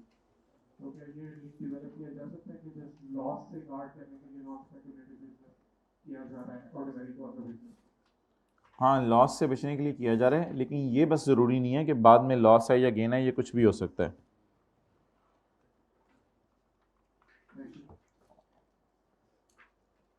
डॉक्टर सोना ढूंढें, डॉक्टर सोना, पेज नंबर 411, 411 नंबर पर डॉक्टर सोना पड़ा हुआ है।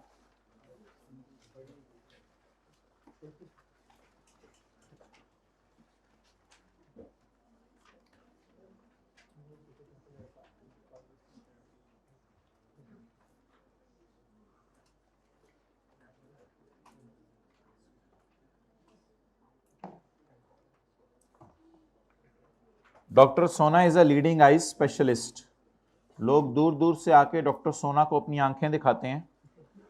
और नहीं, मतलब ये कि उसको अपनी आंखें दिखाते हैं ना,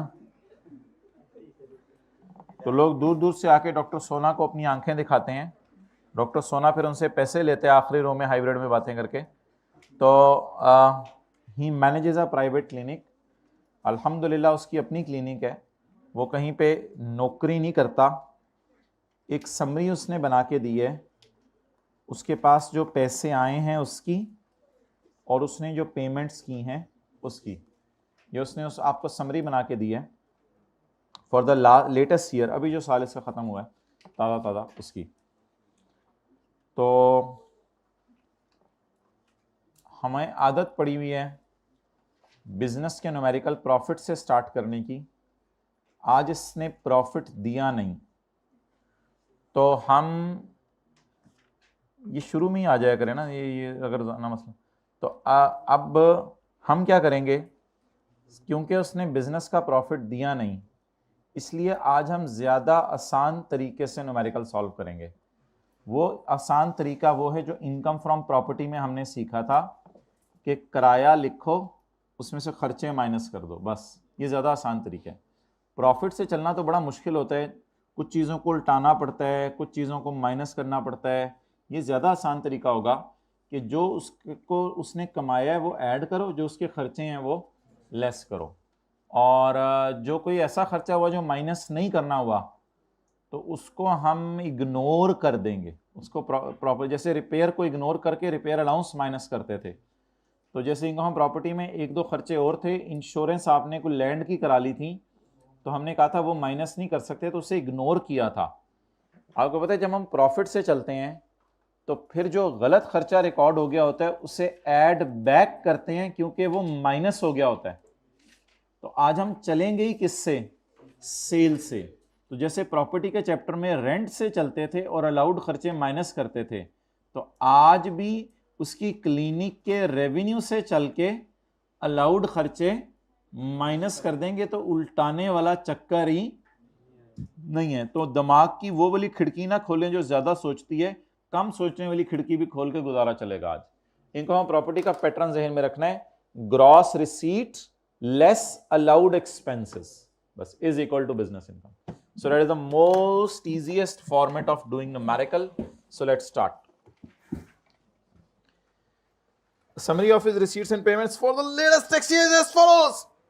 Consultation fee, कुछ लोगों ने सिर्फ आंखें दिखाई, उससे इसने 44 लाख लिए। कुछ लोगों ने जब आंखें दिखाई तो डॉक्टर सोना ने कहा आप लेट जाएं, उसकी आंख का ऑपरेशन किया डॉक्टर सोना ने, उनसे 39 लाख कमाए। तो कुछ से 44 लाख। इज इट सोना सर्जरी? खड़े हो जाओ, तुम्हारी सर्जरी होने लगी है। अच्छा जी, अजीब बोंगी मार रहे हैं।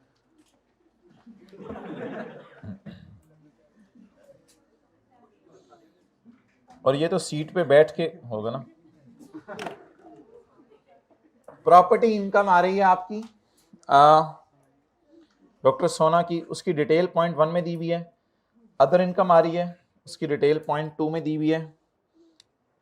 रेंट ऑफ क्लिनिक आ रहे हैं, डॉक्टर सोना के घर के खर्चे आ रहे हैं 19,60,000, तो सवाल में आ रहे हैं। रेंट ऑफ क्लिनिक आ रहा है 3 लाख रुपया। हाउस होल्ड खर्चे सबसे ज्यादा प्रोबेबली बेगम के खर्चे लग रहे हैं हमें पूरे खर्चों में। देखें 1 भी इधर एक्स्ट्रा लगा हुआ है। परचेज ऑफ मोटर कार, अब्बू लाए मोटर कार जिसमें थे पहिए 3। अच्छा, परचेज ऑफ मोटर, मेरी मर्जी, मेरी क्लास, आप लोग अपनी क्लास में 6 पहिए लगा लीजिएगा। Purchase of motor car 6,40,000। Surgical equipment, ये तो घर में खरीद रखा होगा ना सर्जरी करने के लिए घर वालों की। पॉज कर दो यार जरा। हाँ, ये सर्जिकल इक्विपमेंट कहाँ रखा होगा वैसे? मेरे ख्याल से तो क्लिनिक में ही रखा होगा शायद। सैलरी टू असिस्टेंट, ये कहाँ रखा होगा असिस्टेंट? मेरे ख्याल से क्लिनिक में रखा होगा। घर में होता तो बता देता, नीचे जाके देख लेंगे। क्लिनिक को कभी कभी भगाता है अपने साथ, सुबह सुबह जॉगिंग करता है। क्लिनिक रनिंग एक्सपेंसेस, ये मेरे ख्याल से क्लिनिक के कुछ और खर्चे होंगे। लड़ाई नहीं करनी हाइब्रिड में, ये क्लिनिक के कुछ और खर्चे होंगे। 1 फुट के फासले से बैठा करें।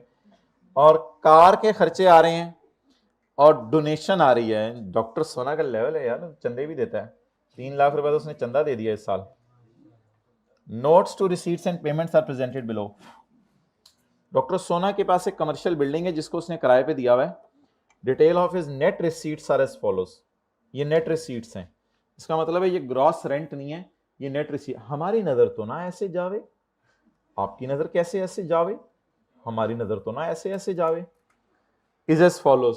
किराया आ रहा है, उसमें से नॉन एडजस्टेबल सिक्योरिटी डिपॉजिट नए किराएदार से 7 लाख आया है और पुराने को 5 लाख वापस किए। मुझे नहीं, इसने जो 5 लाख माइनस किए इस पर मुझे कोई एतराज नहीं, क्योंकि ये आपका कैश फ्लो बता रहा है, पैसा आया और गया बता रहा है। न्यूमेरिकल में मुझे पता है पूरा 5 लाख नहीं करना, आपने देखना है ऑलरेडी टैक्स कितना है, लेकिन वो वैसे ही बता रहा है कि 7 लाख नए बंदे से आया, 5 लाख मैंने पुराने को वापस कर दिया, तो 2 लाख रुपए मुझे यहाँ से बचे। तो और 8,000 रुपया प्रॉपर्टी टैक्स ही है बिल्डिंग का मैंने, और नेट रिसीट्स मेरी 1062,000 है। इसके अलावा पॉइंट 2, अच्छा ये ऊपर से भी देखना था, तो आपको तो नजर आवे, हमें तो ना नजर आवे। द अमाउंट, हमें तो इधर अमाउंट ही नहीं नजर आई थी, हमने नोट दे दिया था the world health day amount is not given, so I am not solving this adjustment. I have ignored point 2. If the amount would have been given, I would have solved it.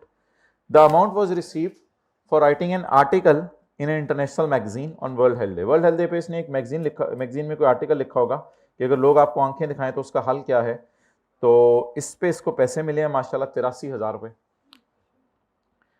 60% of गाड़ी, यानी गाड़ी का अगला हिस्सा front सीटें डाल के, ये यूज हो रही है इसके घर में, और पिछला हिस्सा जो गाड़ी का स्टीयरिंग के बगैर वाला वो दफ्तर में।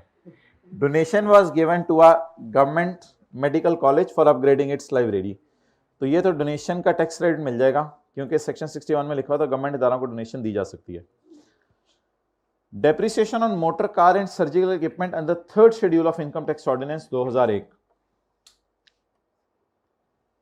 स्केड्यूल और भी जो जो बताने बता दें आप लोग एक ही दफा, ये पूरी लिस्ट दे के ना एक दफा मुझे वॉइस नोट बना के बता दीजिएगा सारे।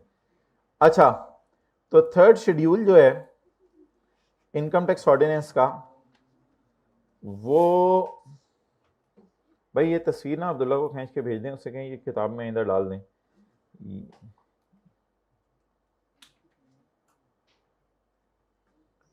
ये है third schedule income tax ordinance का।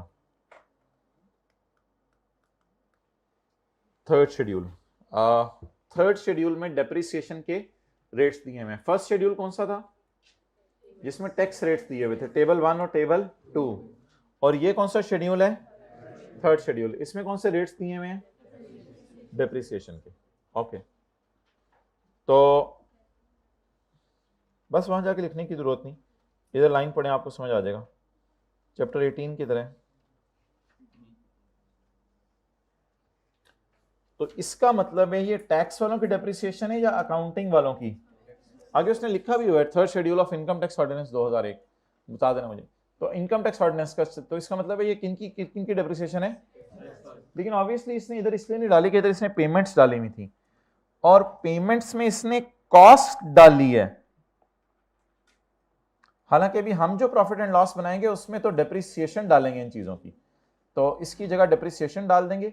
इसने तो सिर्फ जो आया और जो गया वो डाला है। बहरहाल प्रॉफिट सवाल में कहीं अवेलेबल नहीं है कि प्रॉफिट से चलते हुए नॉट अलाउड खर्चों को ऐड बैक कर दूं, ऐसे कोई सीन नहीं है आज। तो बिल्कुल सिंपल न्यूमेरिकल है। 3 हेडिंग्स दे देते हैं। Heading number 1 income from business, heading number 2 income from property, heading number 3 income from, और फिर इन तीनों के खर्चे ढूंढेंगे। जहां जहां जिस चीज के खर्चे मिले वो माइनस करते रहेंगे, और बाहर इसका जवाब निकल आएगा। वो आज जाके आपने अब्बू अम्मी को दिखाना है कि मैंने डॉक्टर सोना का टैक्स निकाला है आज। जहां आप मुझे बचपन में लेके जाते थे आंखें दिखाने के लिए, अल्हम्दुलिल्लाह आपकी तो आंख।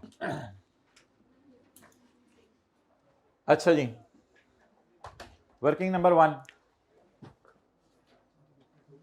Income from business, revenue.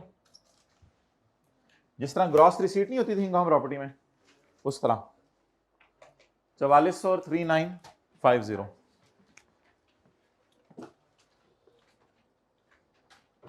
बोले तो आप कहीं बुलवाएं तो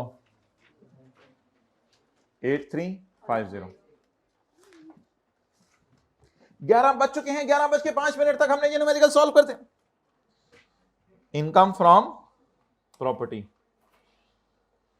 हेडिंग दे दें, फिर शायद एक ही दफा नीचे से चीजों को लेके चल लेंगे। तो अभी फिर नीचे जब आएंगी चीजें तरतीब से फिर कर लेंगे। अभी हेडिंग दे दें income from property. A sort of wastage of time today, but let's waste time together. And the third is income from other source.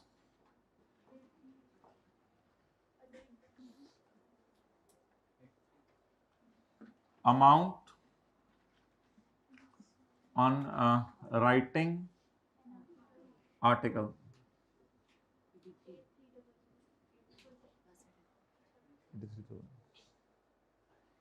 तरतीब से लेके चल रहा हूं ना चीजों को।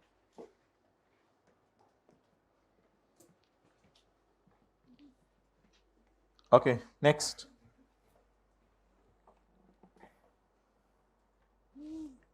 क्लिनिक का रेंट कहां माइनस कर दूं? बस बिल्कुल प्रॉपर्टी के चैप्टर की तरह चले ना, सेल में से खर्चे माइनस करते रहे। यहां से माइनस कर दें रेंट क्लिनिक का, कितना? 300। घर के खर्चे, घर के खर्चे बिजनेस की सेल में से माइनस कर दें, ना करें। लिख दीजिएगा हाउस होल्ड एक्सपेंसेस, घर को थामने वाले खर्चे, हाउस होल्ड एक्सपेंसेस इग्नोर ही करने हैं ना, एड बैक क्यों नहीं कर रहे, प्रॉफिट से नहीं चल रहे ना, तो सेल से चलना तो आसान है, जो माइनस करना है वो कर लो, जो नहीं करना वो ना करो, तो जो करना है वो कर लो। मेरे ख्याल से पूरी गाड़ी माइनस कर देते हैं 6,40,000 की, पूरी गाड़ी ना माइनस कर दें उठा के, 640 माइनस कर दें, या 640 की डेप्रीसिएशन माइनस कर दें, या 640 की डेप्रीसिएशन का 60% माइनस कर दें, 40% माइनस कर दें। अब मैंने कैलकुलेटर पे ये चेक नहीं करना कि 640 पर क्या रेट लगा तो 96 आया, या 96 डिवाइडेड बाय 640 करके मैं चेक नहीं करना, 96 डिवाइडेड बाय 640 करके मैं चेक करूं इसने डेप्शन का रेट सही लगाया या नहीं लगाया, मैंने इसमें नहीं पढ़ना, उसने मुझे डेप्शन खुद निकाल के दे दी है, बस जैसे मर्जी निकाली है, सही निकाली गलत निकाली, मैंने तो तेरी वाली यूज करनी, बस तू खुद कह रहा है ये तो बस ठीक है। अब लगा बंदा खुद कह रहा है आलू गोश्त के अंदर बैंगन डाल दें बस, और तुम खुद कह रहे हो ये डेप्रिसिएशन है तो है, बस अब नहीं समझ आ रहा तो करें बस, मुझे नहीं पता सही है या गलत है। 96,000 की डेप्रिसिएशन है, कॉस्ट को इग्नोर कर दें, कॉस्ट माइनस कर दूं या डेप्शन माइनस कर दूं, डेप्शन, पूरी डेप्शन माइनस कर दूं या 40%, 60% तो घर वाली है ना, तो अलाउड कितनी होगी 40%,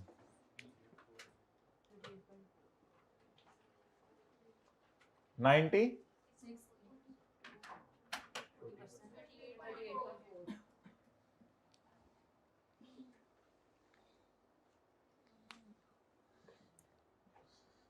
ज्यादा ही आसान सवाल आ रहे हैं। सर्जिकल इक्विपमेंट माइनस कर दूं या सर्जिकल इक्विपमेंट के डेप्शन माइनस कर दूं, पूरी माइनस कर दूं या थोड़ी सी माइनस कर दूं, लिखा हुआ है इस दौरान साल बीवी बच्चों की सर्जरी की है, नहीं लिखा हुआ, सर्जिकल इक्विपमेंट पूरा ही माइनस कर दें, इसकी डेप्री 75,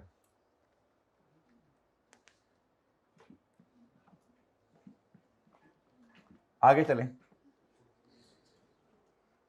असिस्टेंट को घर में रखा होगा या दफ्तर में, मुझे तो दफ्तर में ही लग रहा है, वरना डोमेस्टिक असिस्टेंट लिखा होता अगर घर में रखा होता तो। जी असिस्टेंट की तनख्वाह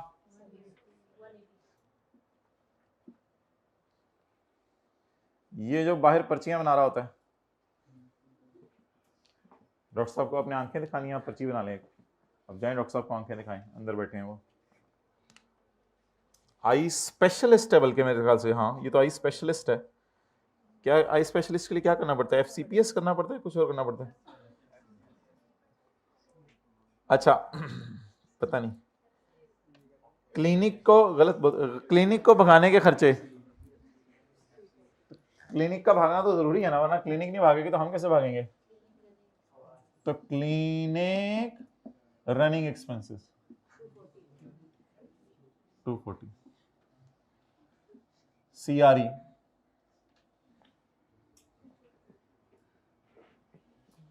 यही से हमें भी आदत पड़ती है एब्रीविएशन यूज करने की, फिर ये हमारा फ्यूचर बर्बाद होता है। कार के खर्चे 2 लाख या 2 लाख का 40%, 2 लाख का क्या है ये, कार एक्सपेंसेस, गाड़ी के डेप्शन ऊपर माइनस कर लेते, ये एक्सपेंसेस किस चीज के होंगे, जैसे क्लिनिक के भगाने के खर्चे हैं ऐसे गाड़ी को तो भगाने के खर्चे होते हैं ना, तो गाड़ी के लिए कोई पेट्रोल है कुछ और है, जरा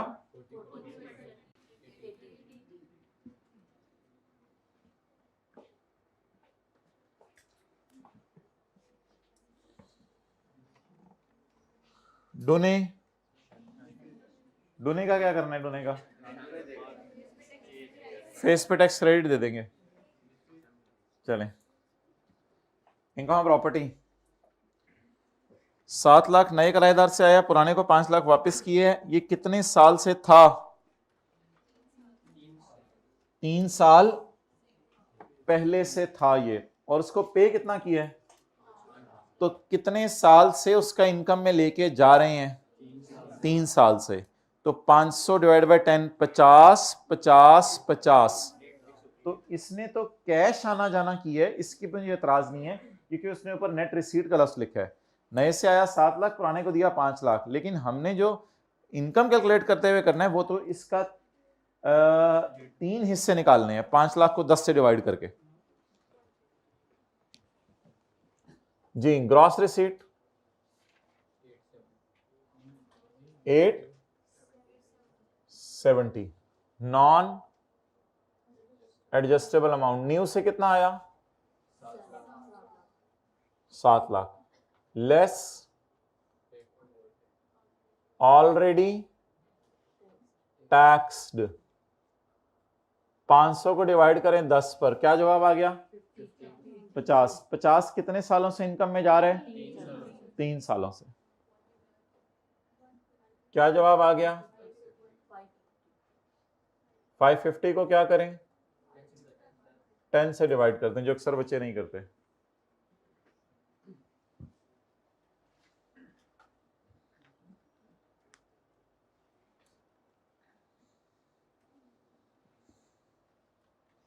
तो आसान फॉर्मेट था ना आज, जैसे रेंट में से खर्चे माइनस कर देते थे प्रॉपर्टी के चैप्टर में।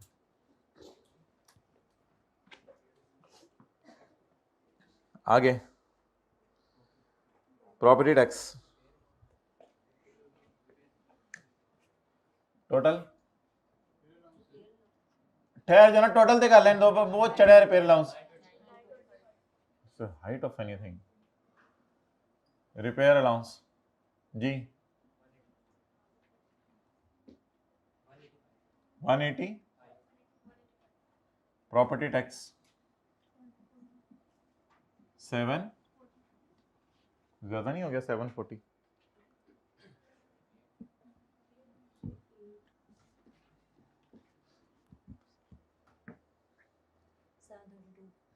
सेवन। भाई ये प्रॉपर्टी टैक्स पे तो माइनस कर लेना। हाँ हाँ हाँ हाँ,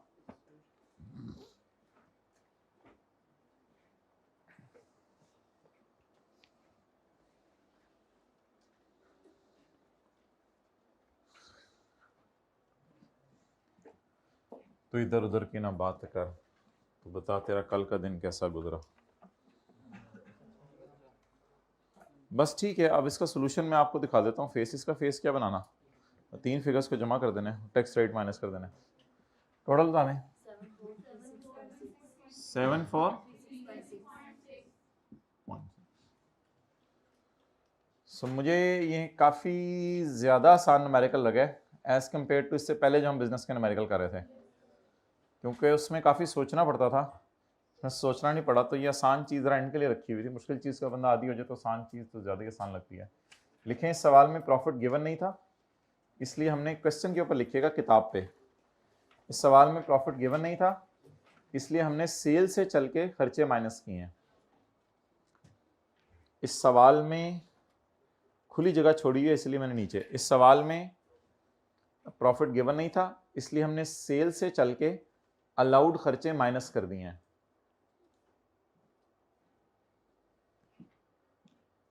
इस सवाल में प्रॉफिट गिवन नहीं था, इसलिए हमने सेल से चल के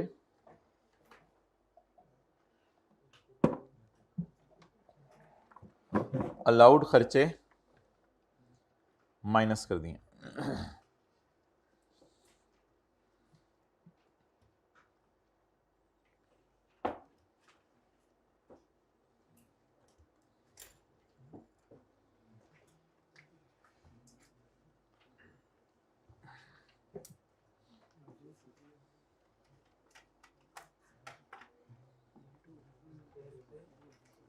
चल के अलाउड खर्चे माइनस कर दिए हैं।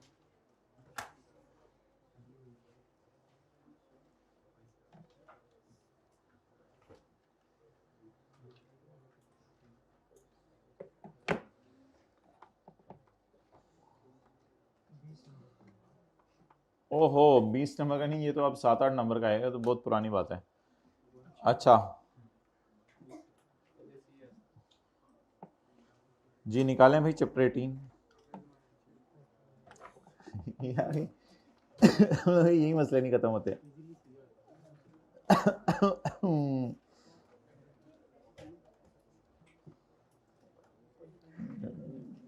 छोटी सी ख्वाहिशें। अच्छा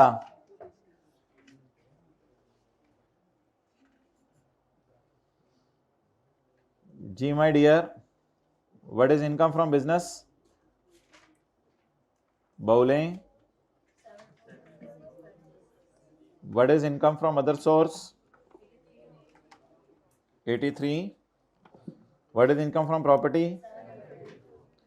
what is taxable income? Tax लगाएंगे और फिर क्या माइनस कर देंगे? ये assumption देनी है, दे दें, नहीं देनी ना दें। It is assumed that charitable donation is paid through cross cheque. मेरा नहीं ख्याल ये बस assumption देने की जरूरत है। उसने नहीं लिखा हुआ तो या तो वो लिखे ना मैंने कैश से दिया फलां चीज से दिया, फिर तो बात समझ आवे, वरना तो ठीक है, फिर इसको इसी तरह समझ लें।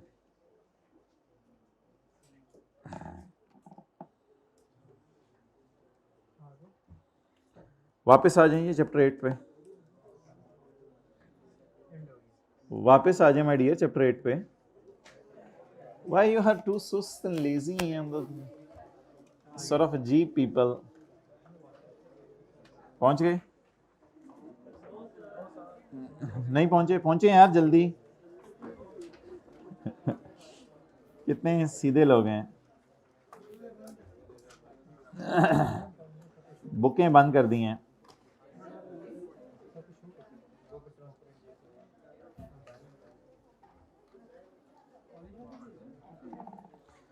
चलें छोड़ें, बुक बंद कर दिए तो सिर्फ एक सवाल का जवाब दे दें मुझे।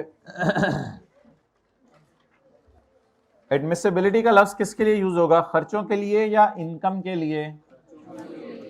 खर्चों के लिए। अलाउड जैसा लफ्ज बोलें, एडमिसेबल। अलाउड और एडमिसेबल मिलते जुलते लफ्ज हैं, कल याद कराइएगा, लिखवा भी दूंगा। अलाउड और एडमिसेबल मिलते जुलते लफ्ज हैं। तो अल्हम्दुलिल्लाह इनिशियल अलाउंस हमने अलाउ करना है। हमने एक इक्विपमेंट खरीदा है पाकिस्तान से, तो इस पे इनिशियल अलाउंस कहते हैं मैं अलाउ करना चाह रहा हूँ 4 मिलियन का। तो कर लें? जल्दी बताएं, कर लें? क्यों? Second hand from Pakistan. कितने लोगों को ये पता चल गया था? सेकंड हैंड फ्रॉम, अगर एक इक्विपमेंट आप सेकंड हैंड खरीदते जो पाकिस्तान से है, उसमें इनिशियल अलाउंस माइनस करने की इजाजत नहीं है। चले भाई खामोश हो जाए जरा एक और मिनट के लिए। फरमाया कि जिस वक्त अल्लाह रब्बुल इज़्ज़त ने जब से दुनिया को बनाया है, इसके अंदर जितनी चीज़ें हैं उनमें से अल्लाह ने किसी को भी मोहब्बत की निगाह से नहीं देखा सिवाय जो आमाल हो रहे हैं। और ख़ुद फरमा रहे हैं कि दुनिया मच्छर का, कहा जा रहा है कि किताबों में आता है दुनिया मच्छर का पर है और मकड़ी का जाला है। अब किसी के पास अगर मिसाल के तौर पे 10 कनाल का घर भी आ गया या किसी के पास बहुत बड़ी सवारी भी आ गई, तो अब अंदाज़ा लगा लें कि उसे मच्छर के पर का कितनावा हिस्सा मिला।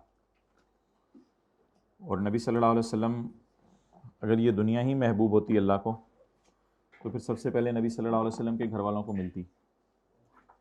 लेकिन आयशा रज़ी अल्लाह तआला फरमाती 2-2 महीने गुजर जाते, हमारे घर चूल्हा नहीं जलता था। और फ़ातिमा रज़ी अल्लाह तआला के घर अल्लाह के नबी दाखिल हो रहे, मैं या रसूलल्लाह खाने को कुछ नहीं है। पूछा हसन हुसैन रज़ी अल्लाह तआला क्यों रो रहे हैं? मैं खाने को कुछ नहीं है। हालांकि अली रज़ी अल्लाह तआला इल्म का बाब उनको कमाना भी आता था, लेकिन उसके बावजूद दीन को सीखने फैलाने में इतने लगे हुए थे कि घरों में फाके भी आ गए, उनको अल्लाह के लिए बर्दाश्त कर लिया। और इंसान अपने एतबार से हर कोई ये समझ रहा होता है, हर कोई अपने आप से सवाल पूछे। मैं भी अपने आप से पूछता हूँ कि भाई मेरी तो ज़िंदगी में दीन है। अब हालांकि सहाबा के यहाँ आपको ये क्लेम्स नहीं मिलेंगे। कई लोगों से बात करना से लगा ना, वो फ़ौरन कहते हैं भाई मुझे तो पता है, किसी और को जाके बताओ। तो सहाबा के यहाँ ये क्लेम नहीं मिलेंगे।